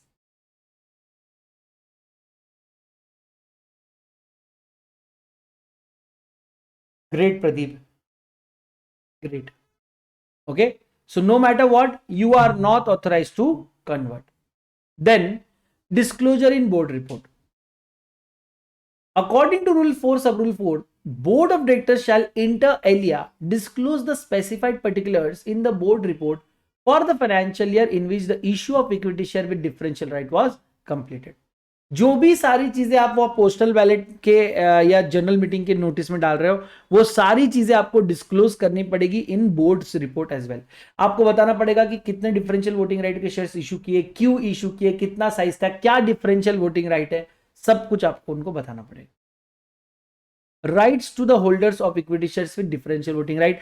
Rule 4 sub rule 5, ये बड़ा important है sir, ध्यान से पढ़ना. States that holders of the equity shares with differential rights shall enjoy all other rights such as bonus shares, right shares, etc., which the holders of equity shares are entitled to, subject to the differential right with which such shares have been issued. Sir differential voting right वाले shares को ना इज्जत दो, ऐसा नहीं कि वो कचरा है. अगर आप नॉर्मल शेयर होल्डर्स को बोनस दे रहे हो, डिफरेंशियल वोटिंग राइट वालों को बोनस मिलेगा. अगर आप नॉर्मल शेयर होल्डर्स को राइट इशू दे रहे हो, डिफरेंशियल वोटिंग राइट को भी राइट इशू मिलेगा. Whatever benefit arises to normal equity share, the same benefit will also arise to differential equity share, except for that one point which is different in them. For example, differential voting right के shares में लिखा है no voting right, तो normal equity shares को voting मिलेगा but differential वालों को नहीं मिलेगा. So except for that differential point, बाकी सारे point differential voting right वाले equity shares के equity shares की जैसे ही रहेंगे. So basically मैं ये कहना चाहता हूं कि DVRs, बेसिकली मैं ये कहना चाहता हूं कि जो डीवीआरस होते हैं ना, they are equity shares. They are equity shares except for their difference. जो भी डिफरेंस यहां पे आपने डाला है ना, ये डी का जो डिफरेंस है, इस डिफरेंस को अगर आप छोड़ते हो तो बाकी सारे राइट्स डीवीआर के इक्विटी शेयर्स के समान होते हैं. इक्विटी शेयर्स को अगर आप बोनस दोगे, डीवीआरस को बोनस जाएगा. इक्विटी शेयर्स को आप राइट्स दोगे, इनको भी राइट्स आएगा. इक्विटी शेयर को डिविडेंड दे रहे हो, इनको भी डिविडेंड आएगा, सब्जेक्ट टू वही उनका डिफरेंशियल. यहां पे अगर उनको ज्यादा डिविडेंड मिलना है तो फिर इनसे ज्यादा आएगा. अगर आप नॉर्मल शेयर होल्डर्स को वोटिंग दे रहे हो, इनको भी वोटिंग आएगा, सब्जेक्ट टू अगेन यहां पे अगर कम वोटिंग राइट है तो यहां पे भी कम वोटिंग राइट आएगा. तो what ever is different in this DVR, वो एक डिफरेंस को छोड़ के बाकी सारे पॉइंट्स उनके नॉर्मल रहेंगे, कॉमन रहेंगे, just like another equity share. DVRs are nothing but equity shares with some special tadka, with some special tadka. तो वो तड़का अगर छोड़ा ना तो नीचे नॉर्मल दाल चाहिए, नीचे नॉर्मल दाल चाहिए. बस ये मैं आपको समझाना की कोशिश कर रहा हूं. Very good. प्रदीप बोल रहा है सर डिफरेंशियल वोटिंग राइट्स को अगर बोनस शेयर दे रहे हैं तो क्या नॉर्मल इक्विटी शेयर्स रहेंगे या डिफरेंशियल इक्विटी शेयर रहेंगे? जो क्लास के शेयर्स आप एज अ बोनस इशू कर रहे हैं वो क्लास के शेयर्स बोनस शेयर्स इशू होंगे. That's all. ठीक है. तड़का वाला एग्जांपल कैसा लगा? समझ में आ गया सर? एकदम. डिनर टाइम हो गया लगता है आपका. Yes, dinner time is there. Anyways चलिए okay, let's go to the next point. Particular of shares to be maintained in the register of member. This rule is not, this rule is common for all. Actually आप जब आगे management वाला मैं chapter पढ़ाऊंगा आपको ये समझ में आ जाएगा। रूल 4 सब रूल 6 बोलता है where a company issues equity share with differential voting rights, the register of members maintained under section 88, ये आपके सिलेबस में है, मैंने आपको बताया ना जब मैं मैनेजमेंट एंड एडमिनिस्ट्रेशन वाला चैप्टर पढ़ाऊंगा उसके अंदर मेंटेनेंस ऑफ रजिस्टर है, shall contain all the relevant particulars of the shares so issued along with the details of the shareholders। उसमें आप लिखेंगे एक नाम, किसको मिला डिफरेंशियल वोटिंग राइट, है ना, किसके पास है, कौन होल्ड कर रहा है, किसने किसको बेचा, entire register is maintained by the company. और ये एक्चुअली फैक्ट बताता हूं, it is not only about DVR, every kind of share, every kind of debenture, every kind of security, equity share, preference share, अलग अलग voting right वाले preference share अलग, every for every shareholder there is a register, so don't worry, this is common for all। ये just reiterate किया है। मेरे बाबा हर दिन किधर, हर दिन नहीं करता। इंडिया में सिर्फ टाटा, फ्यूचर रिटेल और जैन इरिगेशन, ये तीन ही कंपनीज ने डीवीआर इशू की है, बाकी किसी ने डीवीआर कभी इशू नहीं किए।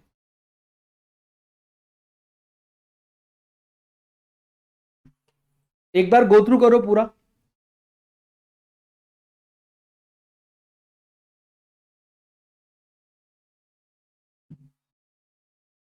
And start numbering your registers. आपके रजिस्टर पे हर पेज पे मेरे को पेज नंबर चाहिए, और आपके बुक में जैसे यहां पर आपने ये इन सारी चीजों को अपने रजिस्टर में लिखा, मुझे यहां पे चाहिए पेज नंबर 14, ऐसा आर बनाने का पेज नंबर 14, कि भाई ये जो पूरा है ना, अगर आप यहां से पढ़ना चाहे तो पढ़ो, या आप रजिस्टर के पेज नंबर 14 पे पढ़ सकते हो। और रजिस्टर के पेज नंबर 14 पे मुझे ये चाहिए क्या, 4.4 ये रजिस्टर है, यहां पे आप लिखेंगे, यहां पे है ना, अरे ये लिख ही नहीं रहा है, नोट्स का 4.4, सर इसको बोलते हैं क्रॉस रेफरेंसिंग।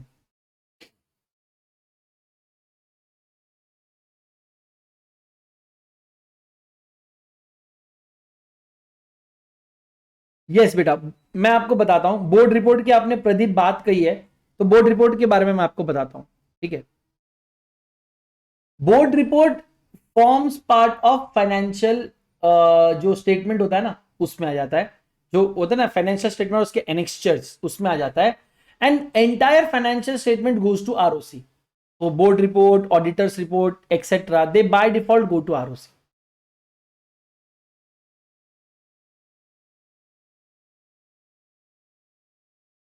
अगर आपको नोट्स फेयर करना बाकी है, ये चैप्टर से शुरू कर दो, आगे पहले के 3 चैप्टर्स में वैसे भी ज्यादा मैंने कुछ लिखवाया नहीं है, आप उसको बाद में कवर कर लेना। अंशुल सर ने सिखाया ये क्रॉस रेफरेंसिंग, हाँ ये हर स्टूडेंट करता है एक्चुअली, तो we are not suppose to teach you this, you should already by now know this, the importance of cross reference.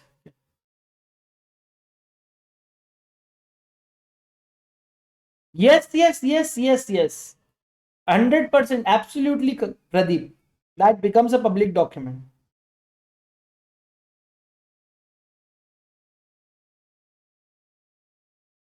हाँ चल,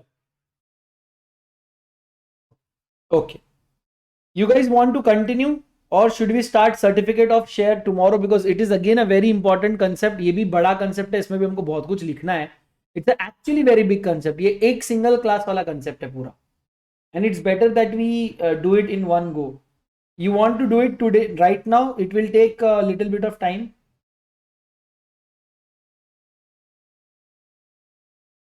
you guys tell me।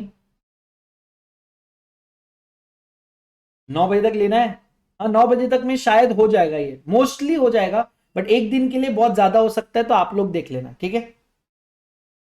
Take a poll fast, you want me to continue. Yes और no?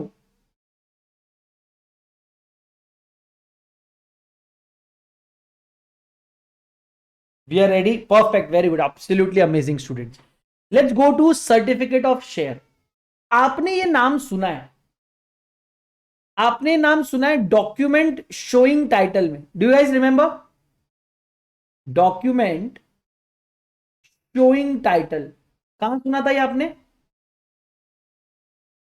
इसमें आपने share certificate का नाम सुना था, share certificate. तब मुझे इसके बारे में बहुत कुछ पता था बट मैंने आपसे बताया नहीं. आज चलिए आपको मिलाता हूं शेयर सर्टिफिकेट से. Section number 46. A certificate of shares is required when shares are issued in physical form. Section 46 contains provision which regulates certificate of shares and they are stated under. अब मैं जब पूरा पढ़ाऊंगा और जब लास्ट पार्ट इसका पढ़ाऊंगा आप बड़ा खतरनाक बोलो यार यार सर क्या आप भी, लेकिन एनीवेज मेरा काम है पढ़ाना तो चलिए पढ़ाता हूं. Section number 46, what happens when shares are issued in physical form. Every share that you issue in physical form, you have to give a share certificate as well. Okay. So what do you mean by share certificate and what is the importance of share certificate? It is given in section number 46. According to section number 46, subsection 1, a certificate issued under the common seal, if any, of a company or signed. ठीक है. Now you should know that common seal is not mandatory anymore. Now it is optional for a company to have common seal in terms of proviso inserted by Companies Act Amendment Act 2015 है ना, to section 22. ये आपको पता था? अगर आपके पास common seal नहीं है तो आप यहां पर कोई भी दो डायरेक्टर्स की साइन ले सकते हो, या अगर आपकी कंपनी में कंपनी सेक्रेटरी है तो एक डायरेक्टर और एक कंपनी सेक्रेटरी की भी साइन लेकर आप काम चला सकते हो. ठीक है, समझ में आया सबको? यस. ये सब क्यों? तो यहां से स्पेसिफाइंग द, यहां पे पढ़वा, certificate issued under common seal if any of the company. ठीक है, specifying the shares held by any person shall be prima facie evidence of the title of the person to such shares. Share certificate के अंदर अगर ऐसा share certificate आपके सामने है और उसके अंदर लिखा है दिस इज टू सर्टिफाई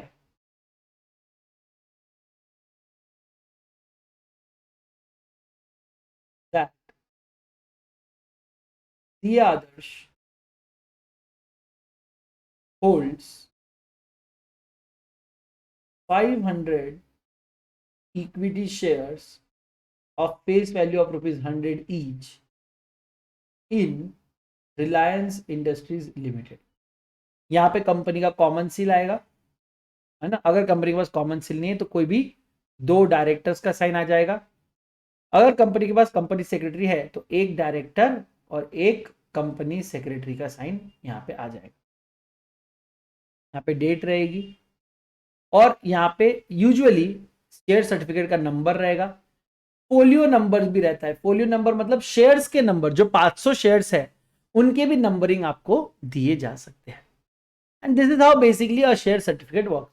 अब this certificate primarily is an evidence. ये प्रूव करता है that CA Adarsh owns 500 shares in Reliance industries Limited. तो इसके ऊपर कोई शक नहीं करेगा बिकॉज इस पे कंपनी का कॉमन सेल है या कंपनी के डायरेक्टर्स का साइन है यार, और इसमें क्लियर कट लिखा है और फोलियो नंबर दिया है, सब दिया है. तो it is a document showing title. whoever has his name or written on the share certificate is the owner of the shares mentioned in the certificate. Correct? Now section 46 subsection 2 ये बोलता है sir what will happen if you lose this share certificate, या अगर वो burn down हो गया, चोरी हो गया, थेफ्ट हो गया, what will happen in this case? Sir याद रखना it is a document showing title. तो ऐसा नहीं कि चोरी करके कोई और आपके शेयर्स परचेस कर लेगा, ऐसा नहीं होता. It is not a document of title की किसी को हैंड ओवर करो और शेयर्स उसका ना. It is a document showing title. Share transfer करने की पूरी एक प्रोसेस है, वो मैं आपको पढ़ाऊंगा. mere handing over of share certificate will not transfer share, याद रखना. चलिए, तो Section 46 subsection 2 states that duplicate certificate of shares may be issued by the company if such certificate is proved to have been lost or destroyed or has been defaced. Defaced का मतलब है कि क्या होता है ना, ओल्ड जमाने जैसे फॉर एग्जांपल रिलायंस जब ये इलेक्ट्रिक मतलब डीमेटलाइजेशन आने के पहले, तब भी तो रिलायंस के शेयर्स थे, टाटा कंपनी के शेयर्स थे, तो वो लोग तो इलेक्ट्रॉनिक डीमेटलाइजेशन नहीं था, फिजिकल फॉर्म में रखते थे शेयर सर्टिफिकेट। पर पड़े पड़े क्या होता है, पड़े पड़े शेयर सर्टिफिकेट का कॉर्नर फट जाते हैं, उस पे जो लिखा है वो मिट जाता है ना। किसी ने आई थिंक कृष्ण ने कुछ भेजा है यहाँ पे, ये भी share certificate, yes yes yes very good, देख लो भाई, है ना, ये इसने भेजा है, ये एक शेयर सर्टिफिकेट है, ये 1992 का है, देखो डेट ऑफ अलॉटमेंट, देख रहे हो, नाम दिखा है, देखो होल्डर का नाम लिखा है, कितना फेस वैल्यू है, सब जो चीजें मैंने बताई है, देखो नीचे साइन आपको दिखेगा, एक मैनेजिंग डायरेक्टर, एक डायरेक्टर और इनफैक्ट एक सेक्रेटरी का भी साइन है इसके ऊपर, दिख रहा है, ठीक है। तो बहुत अच्छे Krish, thank you very much for this. So बहुत ही उम्दा एक एग्जांपल आप लेकर आ गए, और इससे ये अच्छा है, मतलब I am just loving this way of learning, I support this way of learning, I feel so connected to you guys, I feel so interactive, this is feels really an awesome class यार, awesome class. ऐसे करते रहिए ताकि एक दूसरे के help हो और चीजें बहुत आसानी से समझ में आए, बिकॉज लॉ को जब तक आप प्रैक्टिकल चीजों से एस्पेक्ट से जोड़ोगे नहीं, मजा नहीं आता, ठीक है, वेरी गुड। क्या रिलायंस का भी है, ये आपके घर का तो नहीं है, पता चला भाई अपने सारे पत्ते खोल रहे हैं। ग्रेट ग्रेट ग्रेट, गूगल मारा है बच्चे ने पूरा शिद्दत से।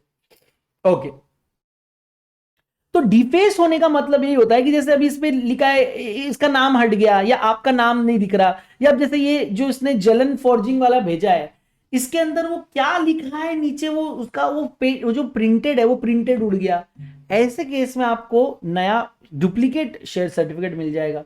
अगर म्यूटिलिएटेड हो गया, यानी कि वो नहीं, क्या कभी आपने ऐसे उसको पूरा क्या बोलते उसको क्रश कर दिया, फट गया है कहीं से, है ना, तो इन सारे केसेस में आप अपना ये पुराना शेयर सर्टिफिकेट सरेंडर कर दो कंपनी को, और एक नया डुप्लीकेट सर्टिफिकेट आप वहां से ले सकते हो, ठीक है।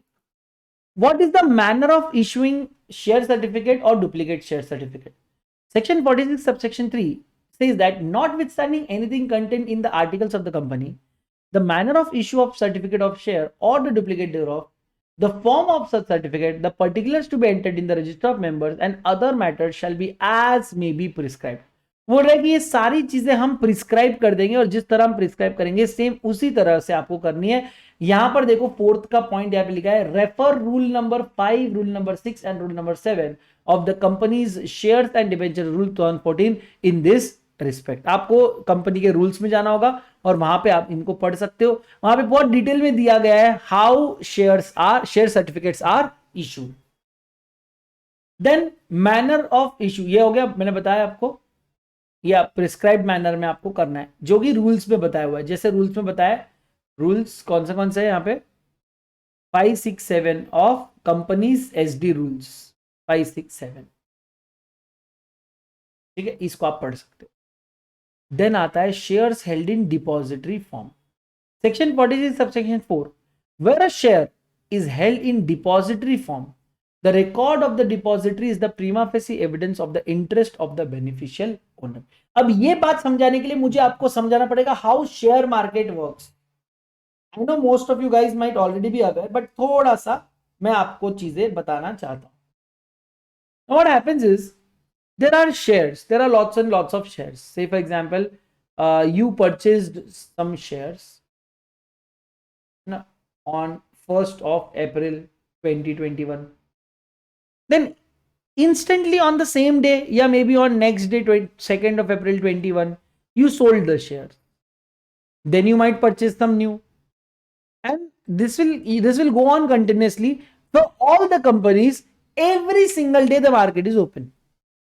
मतलब अगर एक रिलायंस कंपनी की मैं बात करूं तो lakhs and lakhs of shares are getting traded daily, मतलब कि लाखों ओनर चेंज हो जाते हैं एक ही दिन के अंदर। कल जो ओनर था आज वो मे बी ना रहे, कल जो नहीं था वो आज रहे, कल किसी के पास 10 शेयर थे, आज 20 हो गए, कल किसी के पास 50 थे, एक बचा. So continuously, because of this continuous trading, owners are continuously keep on, they keep on changing. और ये लॉजिकल है, समझ में आ रहा है ना आपको? कंटिन्यूअस आप ट्रेड करोगे तो यार ओनर चेंज होंगे ना. Now there is a rule in Companies Act which states that at any given point of time, who all are the members must be present and named in the register of member. But when the things were not in dematerialized form, जब physical form चलता था, it was comparatively easy for us to maintain register of member.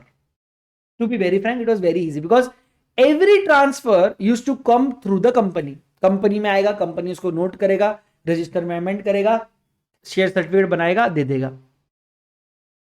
But जब से dematerialisation चालू हुआ है, people are not even bothered with the company. लोगों को कंपनी का कस्टमर केयर नंबर भी नहीं पता होगा, and they keep on buying the share, selling the shares online, electronically. So who maintains the records? Who maintains the record as to who is the owner of which share at what given point of time? ये एक सारा काम करते हैं depositories. ये सारा काम करते हैं डिपॉजिटरीज.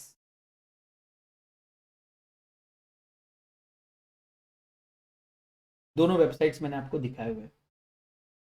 ये सारा काम करते हैं डिपॉजिटरीज, और ये डेली बेसिस पे अपनी रिपोर्ट भेजते हैं कंपनी. ये कंपनी आज के डेट में तेरे जो ये 50 लाख शेयर्स है, इनके ओनर्स के नाम है ये. एक पूरा रिपोर्ट आता है. This report will be equivalent to register of member. समझ में आ रहा है? और ये लॉजिकल लग रहा है कि नहीं, ये भी बताना. This report is equivalent to register of member, and this report is going to be generated day after day, every single day. 100% logical है. No man can keep this kind of record other than a machine. Only a machine can keep this kind of record. Take a printout at the end of the day and treat them as your members. Even though some of them might sell your shares the very next day, it does not matter. What matters is today at the end of the day, who is the owner of our shares? ये report मिल जाएगी. Consider them as your, that they will be the prima facie, that will be the prima facie evidence as to the interest of beneficial owners. समझ में आया point सबको? Then punishment for issuing duplicate certificate of shares with intent to defraud. As per section 46 subsection 5, if a company with the intent to defraud issues a duplicate certificate of shares, the punishment shall be as under. कहां जाएंगे जल्दी बताओ, punishment कहां जाएंगे? Defrauded कर रहे हैं तो कहां भेजूंगा मैं आपको? सर कंपनीज एक्ट में फ्रॉड ये वर्ड आ गया तो उठा के इंसानों को फेंक देना 447 में, है ना? अब आपको 447 के अंदर क्या आता है पता है ना? Less than 1% of turnover, more than 1% of turnover, amount भी पता है आपको, है ना? किधर मतलब आपको पता है कि पब्लिक इंटरेस्ट हैम्पर्ड तो मिनिमम 3 इयर्स, आपको पता है. I think everything you remember. ठीक है. Now as per section 46, the intent अगर आपका defrauded while issuing duplicate share certificate, the punishment will be that the company will be punishable with a fine which shall not be less than 5 times the face value of the shares involved in the issue of duplicate certificate, but which may extend to 10 times the face value of such shares or rupees 10 crores whichever is higher. यानी minimum 10 crore से अंदर जाएगा दोस्त, minimum 10 crore से अंदर जाएगा. Duplicate share certificate issue करने की सजा क्या है? 10 करोड़ रुपए. अबे कौन बनेगा करोड़पति? में भी 7 करोड़ का मैक्सिमम सवाल है. And every officer of the company in default shell also be liable under section 447. Physical entitlement to a particular portion of share capital is prima facie evidence by way of share certificate which has to be distinctively numbered and issued under the common seal of the company or signed by two director or by director and the company secretary wherever the company secretary has been याद रखना, the provisions contain in section 447 which describe punishment for fraud are stated in earlier chapter 3 relating to prospectus and allotment of securities. ये हम लोगों ने किया है कि नहीं किया है बताओ, ये काट देना जरा, ये हम लोगों ने किया है कि नहीं, पॉइंट नंबर 5 किया है सर, हम लोगों ने ये किया हुआ है, ठीक है। In case the company is required to issue duplicate certificate, it can do so after following the procedure prescribed in Rule 6 of the company shares and shares and debenture. एक मिनट, बिफोर वी गो देयर, एक आप लोग वो sticky notes भी लेके घूम रहे हो ना, उधर भी है ना, हाँ, तो वो स्टिकी नोट्स पे आपको ये बनाना है, ये यहाँ पे चिपकाने का है, पनिशमेंट, पनिशमेंट है ना, पनिशमेंट कितना है बेटा कंपनी के लिए, मिनिमम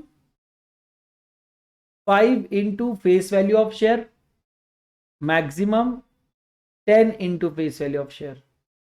देखो यही है क्या, company shall be punishable with a fine which shall not be less than 5 times the face value of shares involve, है ना, which may extend to 10 times the face value of shares, और ये minimum है और maximum है, और 10 crore rupees. तो minimum 5 times the face value, maximum 10 times the face value, और 10 crore rupees which ever is higher.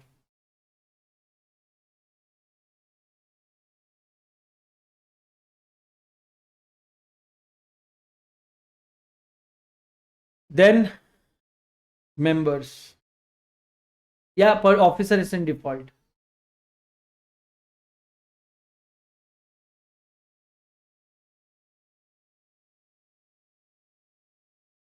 They'll go in 447. They'll go in section 447. अब एक बात और समझ लो, एक बात और समझ लो,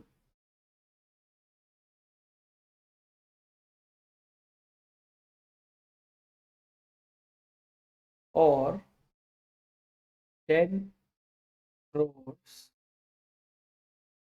whichever is higher। अब देखो,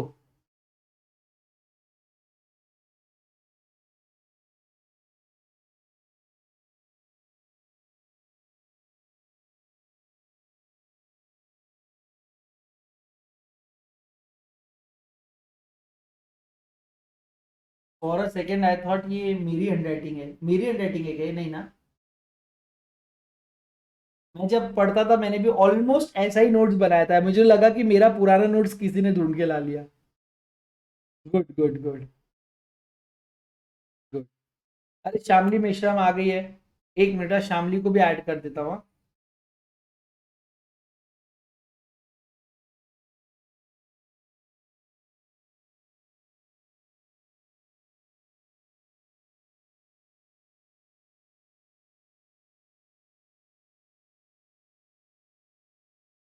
हाँ,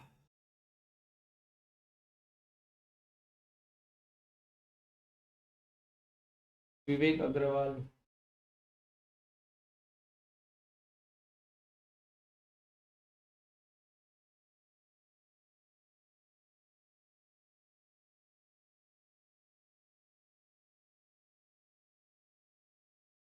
एक सेकंड, बस एक सेकंड।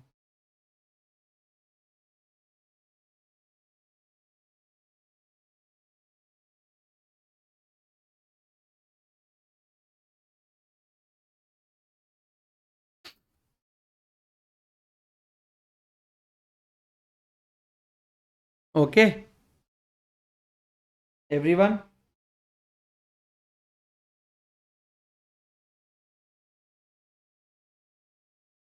चलो, शुड आई कंटिन्यू? ओके, ये आप स्टिकी नोट्स पे लिख के वहां पे चिपका देना। अरे रिमाइंड मी लेटर बोला ना 1 घंटे के बाद, अच्छा 1 घंटा हो गया क्या? हाफ एन आवर बोल देता उसको, ठीक है, बेचारा बार बार पूछ रहा है मेरे से, पता नहीं क्या पूछ रहा है।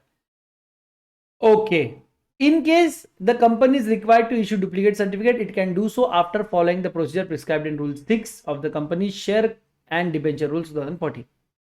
The aforesaid requirements are not applicable in case of dematerialized shares or shares held in electronic form with the depository. In such case, record of the depository will be treated as prima facie evidence of the interest of the beneficial owner. We know that. अगर demat form में तो भाई तेरा share अगर demat form में है तो ना कभी वो घूमेगा, ना कभी वो डिफेस होगा, ना कभी वो म्यूटिलेट होगा, ना कभी वो खराब होगा. डोंट वरी, कभी चोरी भी नहीं जाएगा. तो उसमें ये सारे रूल्स अप्लाई नहीं होते. Now, what do you mean by dematerialization? या in short जिसको डीमैट कहा जाता है. After the depository started functioning in India, यानी कि NSDL, CDSL, the listed shares are required to be held in electronic form. Even banks and financial institutions insist for demat of securities for creation of charge. Rule 9A inserted with effect from क्या है, कुछ तो गड़बड़ है, 2018 होना चाहिए यहाँ पे. Of the company's prospectus and allotment of securities rule requires every unlisted public company to issue securities only in dematerialized form and also facilitate dematerialization of all its existing securities. कहां पढ़ा है हमने ये? Rule 9A of pass rules. Sir ये last unit में हमने last chapter में पढ़ा था सिक्योरिटी जो डीमेटलाइजेशन के बारे में कि लिस्टेड कंपनी को डीमेटलाइजेशन मैंडेटरी है, अनलिस्टेड पब्लिक कंपनीज को भी डीमेटलाइजेशन मैंडेटरी कर दिया है, प्रमोटर्स जो होल्ड कर रहे हैं कन्वर्टिबल उनको भी मैंडेटरी कर दिया. ये सारी चीजें हमने पढ़े हैं. ए भाई पढ़े कि नहीं? सेक्शन 4 वर्जन फ्रॉड नहीं किया रे कृष्ण अभी तक. ओ नोटिफिकेशन कल आना है भगवान, जबरदस्त. हाँ थर्ड याद आ रहा है ना सबको ये. According to rule 9A sub rule 3, every holder of securities of unlisted public company who intend to transfer such securities on or after 2nd October 18 shall get the securities dematerialized before the transfer, or who subscribes to any securities of an unlisted public company whether by way of private placement or bonus or right on or after 2nd October 18 shall ensure that all existing securities are held in dematerialized form. ये सब हमने chapter 4 में पढ़ा है. अगर आपको chapter 3 में पढ़ा है, अगर आपको चाहिए तो उसका रेफरेंस आप ले लें. ठीक है. Rule 9A, sub-rule 11 states that Rule 9A shall not apply to unlisted public company which is a needy company, government company or wholly owned subsidiary company. Now it is optional for a company to have a common seal in terms of proviso. अरे मेरे को मालूम है, मालूम है, मालूम है, मालूम है. आई थिंक ये बार बार आ गया ना. चलो ये भी काट देना, ये भी मालूम है. It is to be noted that only unlisted public companies are covered by Rule 9A and therefore it is not necessary for a private limited company to get its securities dematerialized. ठीक है. At present there are two depositories, NSDL and CDSL. उसके बारे में पढ़ लेना. Various depository participants are linked to them. Dematerialized securities are held by the investor in their respective account with the depository participant, which keeps a track of transfer, transmission, charge creation, etc. There are necessary enabling legal enactments to facilitate all such procedures. It is noteworthy to observe that a share certificate issued by a company are comparable with the currency notes issued by the central bank, that is Reserve Bank of India. Therefore, strict penal provisions are in existence against fraudulent activities. In such cases, a wrongdoer, company, and every officer who is in default are punishable under section 447. 447. ठीक है. चलिए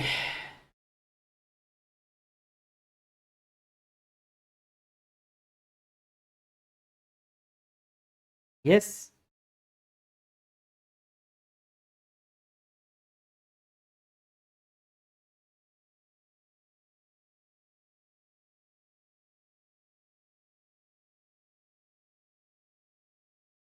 मजा आ गया. I think आज के लिए काफी हो गया है ना. इतने मजे लो, बस ज्यादा मजे मत लो, इससे ज्यादा मजे मत लो. यस मजेदार, ग्रेट. तो आज के लिए बस इतना ही था. कल हम मिलेंगे तो कल हम वोटिंग राइट्स और variation of share holders rights हम पढ़ेंगे. अगर मेरा कुछ प्लान रहा, अगर तो आप लोगों से निवेदन रहेगा थोड़ा मैनेज कर लेना कल के दिन. And what about 26 to 29? So 26 to 29 basically I am going back to Hyderabad मैंने आप 11वां और 12वां है, जाने में 26 लगेगा, आने में 29 लगेगा, 27 28 को 11वां 12वां है, तो उसके बाद में फिर हम लोग इसको कंटिन्यू करेंगे। अभी तक हमने अच्छा खासा पढ़ा है, जितना हमने पढ़ा उसको थोड़ा सा सॉल्व करो, जिसने पेपर सॉल्व नहीं किया है, चेक नहीं अभी तक, पेपर सॉल्व करो, जिसका बैकलॉग है वो बैकलॉग क्लियर करो। Yes yes, thank you very much. लेंगे बेटा, देखो क्या है, मेरे लिए भी पहला दिन था, मेरा भी डिनर नहीं हुआ है। मैंने लास्ट पता नहीं कब खाना खाया था, उसके बाद से अभी तक कुछ खाया नहीं, तो मेरा भी एनर्जी लेवल थोड़ा डाउन हो रहा है। अब क्या है, मेरे को भी आज ही आदत हुई ना, हम लोग 7:30 का आदत था, तो what I used to do is कि मैं 6 बजे मेरा क्लास कंप्लीट होता था, 6 से 7:30 के बीच में I used to eat dinner. But अभी ऐसा होता है कि मुझे टाइसन को भी थोड़ा घुमाने ले जाना पड़ता है, और 6 का 6:15 होता है, और वो फिर 6:30 पौने 7 हो जाता है, और फिर मुझे लगता है कि यार पढ़ाने से जस्ट पहले खाना खाने का मेरे को मन नहीं करता है, क्योंकि फिर जब खाना खा लो ना, पेट भर जाए ना, तो पढ़ाने का जोश कम हो जाता है। जो भूखे पेट बोलते हैं ना, खाली पेट क्रांति होती है, जो मेरा जोश है ना वो खाली पेट रहता है, ज्यादा खा लो तो फिर जोश एकदम डाउन, अरे यार आलस आने लगता है, तो मैं खाना नहीं खाया, तो अभी खा लेता हूँ, है ना। ये आप भाई की हैंडराइटिंग जबरदस्त है, थोड़ी थोड़ी मेरी जैसी हैंडराइटिंग है। यस। हम्म। हैदराबाद में आई एम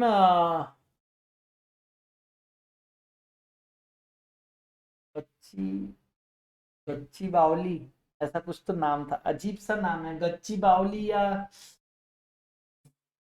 क्या नाम था, रुको 1 मिनट में बताता हूँ। बहुत दूर है, मतलब it is not even in Hyderabad, ऐसा वाला सीन है। ऐसा कुछ है क्या, कच्ची बावली है, ऐसा कुछ नाम है क्या?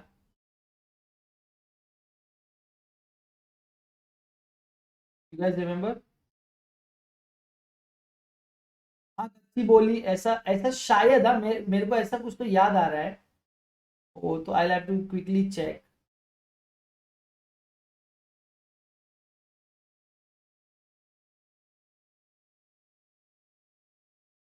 वही है मेरे हिसाब से, तो वही है, बट मैं उसको भी चेक करता हूँ और फिर मैं आपको बताता हूँ। बहुत आउटस्कर्ट्स में है ना ये, बहुत ज्यादा आउटस्कर्ट्स में है जहाँ पे मैं आ रहा हूँ, वाला हूँ। कौन कौन हैदराबाद से है यहाँ पे इस क्लास में?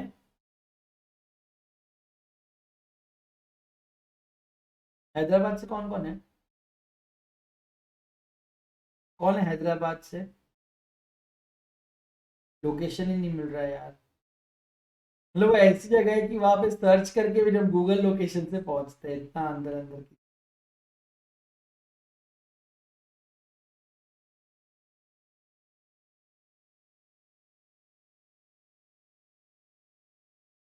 एक मिनट में बताता हूँ तुम, बस क्या दिख रहा है, एरिया का नाम भी कुछ,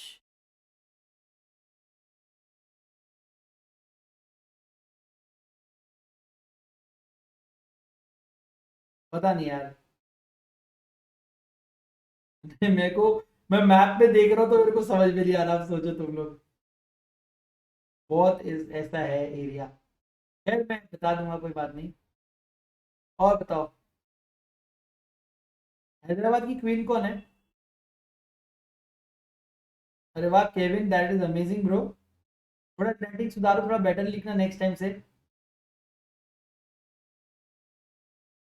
हिरल मैडम भी कुछ तो बोल रही है। Yep. 200 किलोमीटर दूर तो बहुत दूर है बेटा, इतने दूर से मैं ये नहीं कर। हाँ रिकॉर्डिंग ऑफ कर दो, वेरी गुड आइडिया। चलो गाइज, हम लोग मिलते हैं नेक्स्ट क्लास में, अभी आज के लिए बस इतना ही, रिकॉर्डिंग में ऑफ कर रहा हूँ।